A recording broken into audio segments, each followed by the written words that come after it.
Moi, je suis Séraphin Médard-Tadi. Je suis le président de la CENOP Congo, qui est la Concertation nationale des organisations paysannes du Congo. En passant, je suis agriculteur, arboriculteur. La CENOP Congo est une organisation paysanne nationale qui regroupe autour de 12 concertations qui partent des départements. Et donc la CENOP a aujourd'hui 2000 membres et est créée en 2004. La CENOP Congo a pour objectif de cautionner ses membres auprès des politiques agricoles, et nous faisons le plaidoyer. Et nous représentons les producteurs au niveau des sphères politiques, espaces de prise de décision, puisque nous faisons partie au comité de pilotage de plusieurs projets et programmes. Notre adhésion à la PROPAC nous permet d'être en lien avec les objectifs de la PROPAC, étant donné que nous sommes au niveau national. Après tous ces projets, tous ces programmes, le PAOPA 1, le PAOPA principal, le FO4 et certains d'autres programmes, nous pensons qu'aujourd'hui, nous pouvons dire que la PROPAC a beaucoup soutenu la CENOP Congo en termes de vision. Par rapport au FO4, au niveau de la composante 1, mise en œuvre par la CENOP Congo, nous avons identifié près de 8 initiatives. Nous avons une initiative qui est dans les questions de nutrition et de changement climatique, c'est la production des plants fruitiers et non fruitiers pour la nutrition, pour l'alimentation, pour le reboisement. 2 initiatives sur les achats groupés, sur les 8. 4 initiatives en termes de production, de transformation de fruits, et cela pour valoriser les produits de notre agriculture. Il y a au moins 2 projets jeunes. Bonjour, je suis Dorgelé Marvel Moukala, le président du groupement Kesseming Service. Un groupement qui évolue dans la transformation agroalimentaire.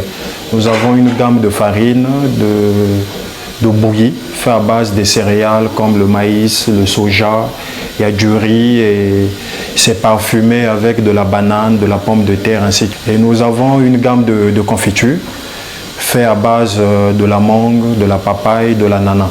Nous avons aussi une gamme de jus naturels, donc beaucoup plus avec des fruits non ligneux qu'on trouve sur le marché, comme les tondolo, les malombo, jus avec le fruit du baobab, avec les oranges, la pastèque et différents fruits qu'on trouve sur le marché.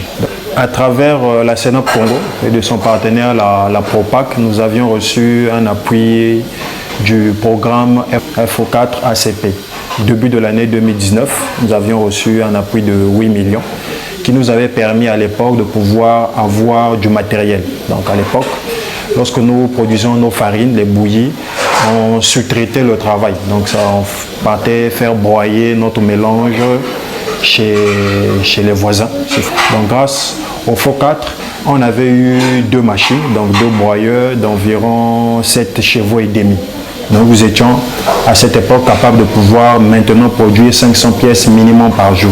Donc au jour d'aujourd'hui, c'est ce qu'on est capable de faire. Donc, il y a tout un appareillage qu'on a eu, du petit matériel, les balances, on a eu des friteuses avec lesquelles on avait commencé à fabriquer les chips, le déshydrateur, parce qu'avant, on n'avait pas des parfums, genre une bouillie avec le parfum de la banane ou le parfum de la mangue, ainsi de suite. Donc grâce au FO4, on avait pu avoir ces matériels qui nous ont facilité la tâche dans le travail.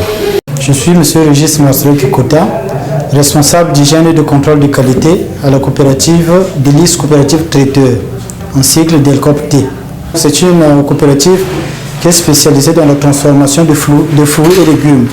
Donc nous travaillons sur presque toutes les qualités de jus, toutes les qualités de fruits. Mais nos produits phares, ce sont les produits forestiers non ligneux. C'est ça qui nous distingue des autres coopératives, des autres structures de production de jus de fruits. Le FO4 ACP nous a soutenu dans le cadre du matériel. Par exemple, nous avons acquis un congélateur de 600 litres.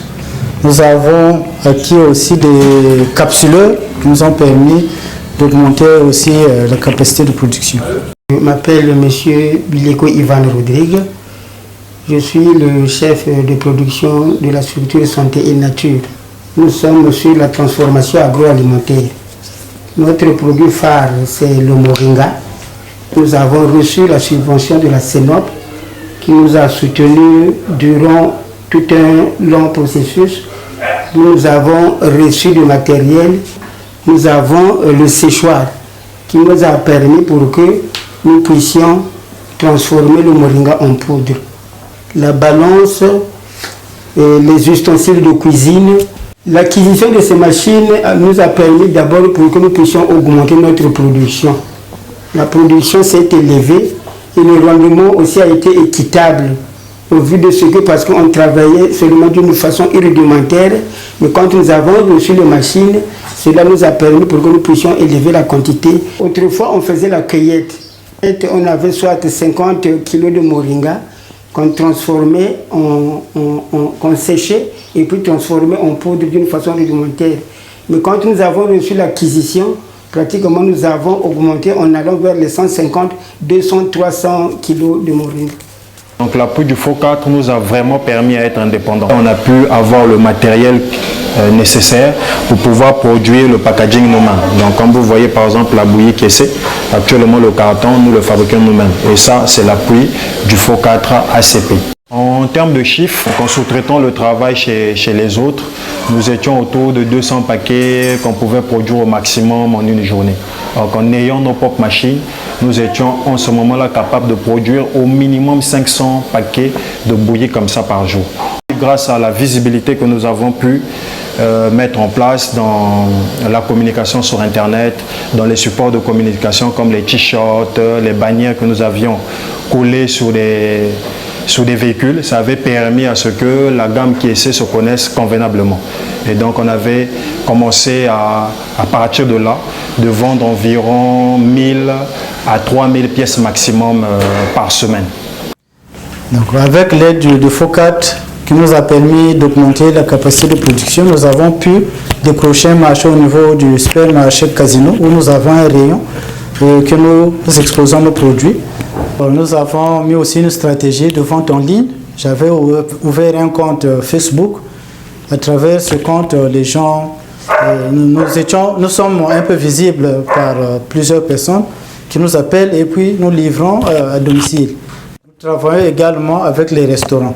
En ce qui concerne les marchés qui se sont ouverts sur le plan national, ça nous a permis pour que nous puissions travailler en partenariat avec ceux qui sont, c'est-à-dire ceux qui sont dans les différentes régions, que ce soit la Bouéza, que ce soit le Poule. Et en ce qui concerne les relations avec le FO4, nous avons aussi eu l'amabilité aussi au niveau du ministère que nous puissions recevoir aussi notre agrément pour que nous puissions être reconnus. En termes de gestion de connaissances, nous avons un site web. Nous avons utilisé beaucoup de supports de communication. Nous avons un bulletin qu'on appelle Le Paysan. Nous sommes à la cinquième duplication. On le publie, on le donne à tout le monde. Il est en version électronique, en version papier, en anglais et en français. Nous avons utilisé aussi l'usage des polos pour travailler avec, pour montrer le FO4, les activités des FO4. Nous avons au cours des activités, des foires, des forats, nous avons fait des plaquettes, des roll-up de présentation, nous avons des plaquettes que nous présentons pendant que nous arrivons dans une zone donnée. Et donc cela nous permet donc de dire que la visibilité avait été assurée. Nous avons communiqué avec la Propac, puisque tout ce que nous faisons, nous mettons dans les journaux, dans notre site, et la Propac duplique.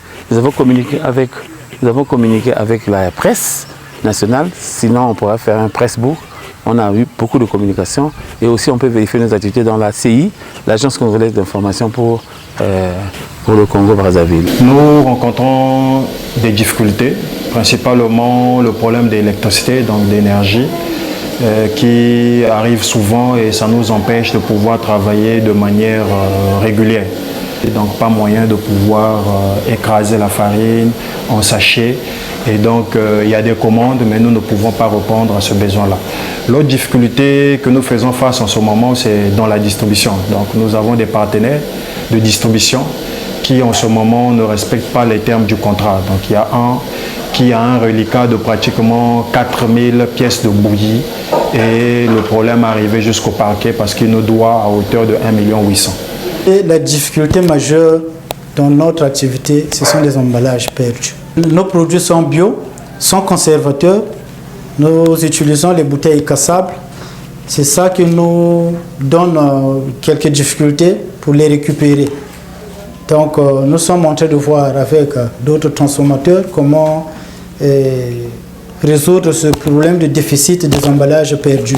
L'autre difficulté que nous sommes en train de connaître, c'est quand nous avons des fruits en saison et en contre-saison, nous n'en avons plus. Donc nous avons le problème de conservation des produits.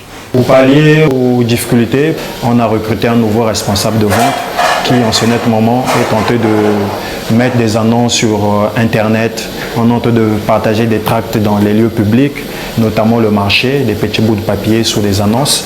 Et donc nous voulons reconstituer par nous-mêmes l'équipe de vente, les former, de sorte que, voilà, que nous puissions avoir une nouvelle force de vente sur le terrain.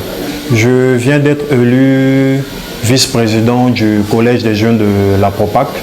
Et donc on va pouvoir débattre. Premièrement, le thème qu'on a voulu prendre, c'est celui du marché sous-régional.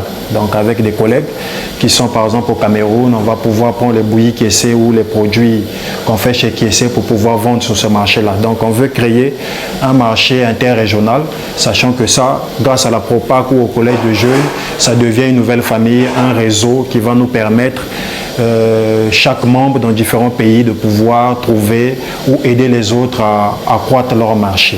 En ce qui concerne le travail sur l'écologie, donc nous avons besoin de la transformation pour que nous puissions en tout cas encore accroître notre niveau de connaissance. Et ce que nous voulons aussi encore, c'est encore aussi le suivi, de venir aussi sur place, de voir comment est-ce que nous sommes en train de travailler, vont nous donner cet engouement-là et ce dévouement-là pour que nous puissions continuer de travailler. C'est comme un père pour un enfant. Le père est là pour faire le suivi.